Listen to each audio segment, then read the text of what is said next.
We're going to look at y squared over 9 minus x squared over 4 minus z over 2 equals 0. And this is going to generate a quadratic surface titled hyperbolic paraboloid. So what does that mean? So let's take a look at what we have here. So let's start in the xy plane. In the xy plane, z equals 0. And where is that in terms of our standard orientation? Here's x, here's y, here's z. This is in the floor. So if z equals 0, what do we get? We have y squared over 9 minus x squared over 4 minus 0 over 2 equals 0. Y squared over 9 minus x squared over 4 equals 0. So what is this? Y squared over 9 equals x squared over 4. 4y squared equals 9x squared, or better yet, maybe y squared equals 9/4 of x squared. Take the square root of both sides. Y is plus or minus 3/2 of x. What do I have here? This again is two intersecting lines. Y equals 3/2 x is a line. Y equals negative 3/2 x is a line. So our result here again is two intersecting lines.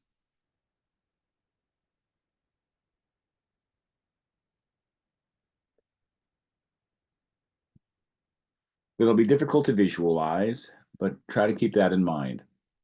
So that's my xy plane. Now let's take a look at the xz plane. So where does it intersect that? In that case, y equals 0. So now we get negative x, we get 0 squared over 9, excuse me, we'll put the 0 in for emphasis, minus x squared over 4 minus z over 2 is 0. So negative x squared over 4 minus z over 2 equals 0. So negative x squared over 4 equals z over 2. So z, multiplying both sides by 2, negative 2/4 x squared equals z. Z equals negative 1/2 x squared. That is a parabola that is opening downward, if you will, in the xz direction. So we have a parabola. If this is x and this is z, this is the positive x, and this is the positive z direction. The parabola is actually opening downwards.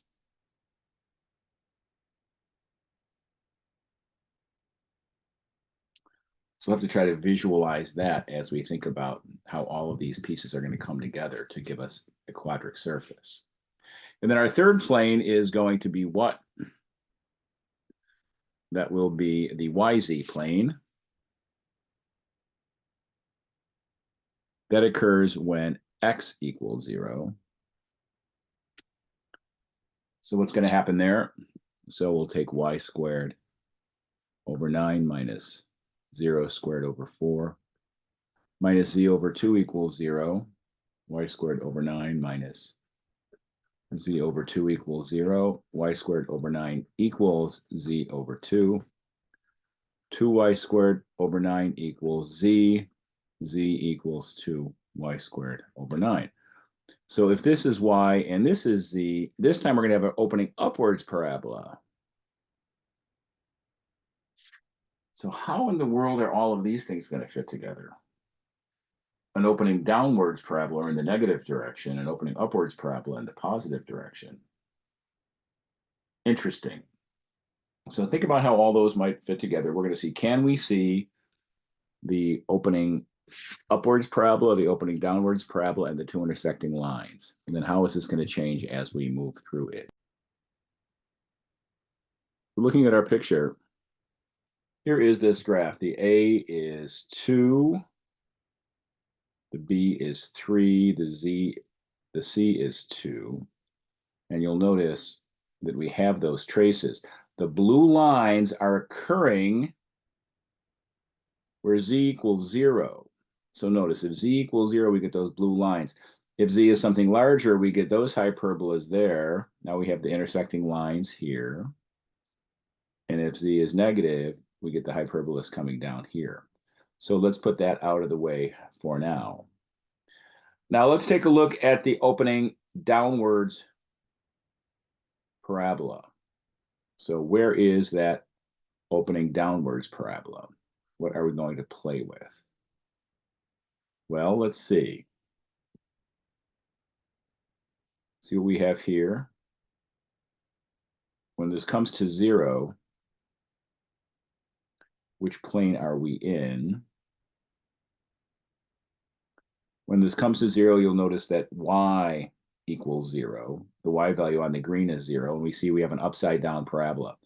As we move for different values of y, notice that parabola is always upside down. For different values of y, the parabola is always upside down. But for a y of 0, we have that upside down parabola, which is what? Which is z equals negative 1/2 x squared. So we have that one. Now let's take a look at the other parabola. The other parabola is happening where x equals 0. So notice x is on the red lines here. Right now x is 0, and we can see we have this parabola here, an opening upwards parabola. And as we move for different values, we get different kinds of opening upwards parabolas. So as the x changes, our parabolas change. But you can see we're dealing with an opening upwards parabola here in the YZ plane, the opening downwards parabola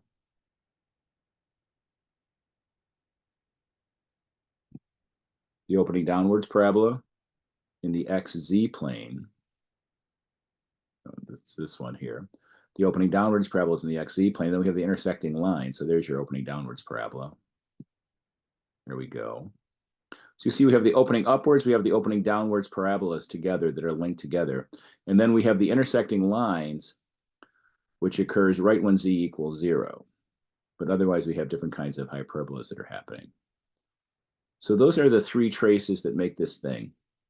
And what is this thing called? This thing is called a hyperbolic paraboloid, often called a saddle surface. Now, how would the orientation change? So the example we saw, the y part is squared, the x part is squared, the z is not, and the single term is negative. So how would it change if we switch the x squared and the y squared? How is the orientation going to change? So if instead I said x squared minus y squared minus z, what is that going to look like? So we'll ignore the bottoms just to keep it simple. X squared minus y squared minus z equals 0. So what do you expect that will be? Can you see the opening upwards parabolas? Can you see the opening downwards parabolas? Can you see what that shape is going to be? So let's consider our various traces. So if z equals 0, that's our xy plane. We have x squared minus y squared is 0. X squared equals y squared. Y is plus or minus x, again, intersecting lines in that xy plane. Our usual orientation, x, y, z. Let's go to y equals 0. That, of course, is the xz plane. We're on the left here. If we're in the xz plane, what do we have? We have x squared minus 0 squared minus z is 0. X squared minus z is 0. X squared is z. Z is x squared. So if this is what we have, if this is x and this is z, we have an opening upwards parabola. But if we go to the YZ plane,